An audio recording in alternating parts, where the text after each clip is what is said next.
in the Red Sea and surrounding waterways.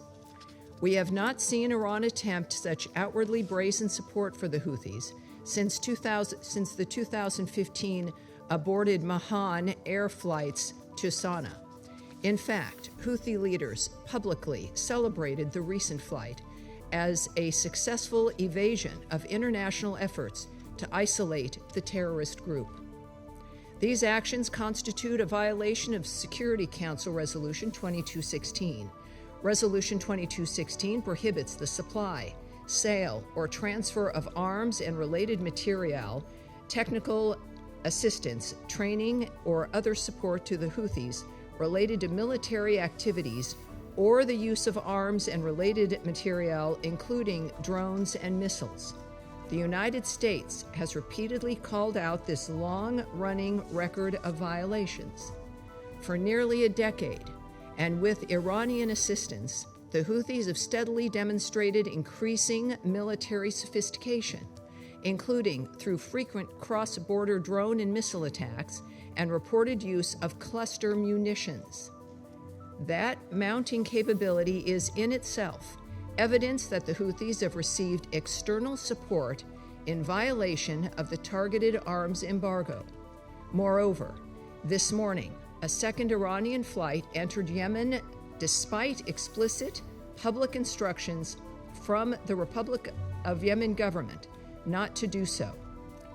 The Islamic Republic of Iran's willful disregard for the sovereignty of Yemen and the collective decisions of this council is simply unacceptable. Similarly, we have seen Iran's blatant disregard of Security Council Resolution 2817. With 136 co-sponsors, this resolution represents a unified international demand that Iran cease its attacks. The Iranian regime nevertheless chooses to defy Resolution 2817 with continued attacks, both directly and through its proxies, against its neighbors and maritime shipping.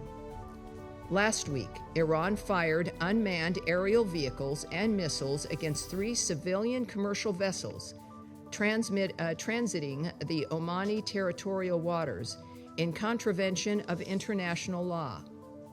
These strikes had the potential to injure and kill mariners and to impose significant environmental damage. One vessel, a Qatari liquefied natural gas tanker, was left to burn and further threaten vessel traffic in the strait. Then, Saturday evening, Iran struck a container ship en route to the UAE. One Indian national remains missing. These attacks are not born of any legitimate principle. Rather, as an advisor to the Supreme Leader said Sunday, this stems from Iran's desire to unlawfully co-opt a critical waterway for use by Iran as a strategic deterrent. Beyond the maritime space, in the past week, Iran has launched UAVs and missiles against Bahrain, Jordan, Kuwait, Oman, Qatar, and the UAE.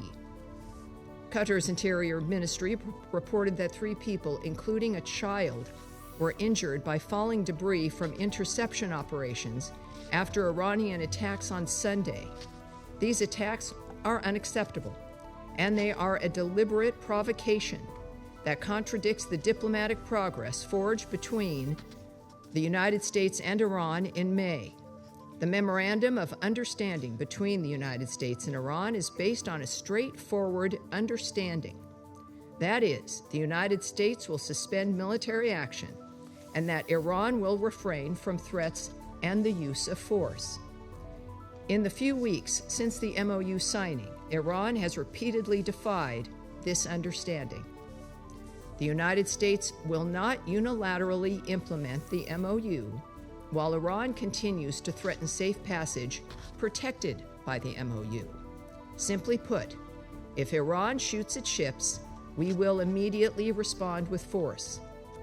U.S. military operations are a response to these threats in self-defense and defense of others. Furthermore, as Secretary Rubio stressed during his trip to the region last month, the United States will continue to stand with our partners in the region. Make no mistake, This is not a talking point. It is a commitment that we will back and are backing with action. The United States stands with our partners in the Gulf, and we stand with the Republic of Yemen government against the Iranian-supported Houthi terrorist threat.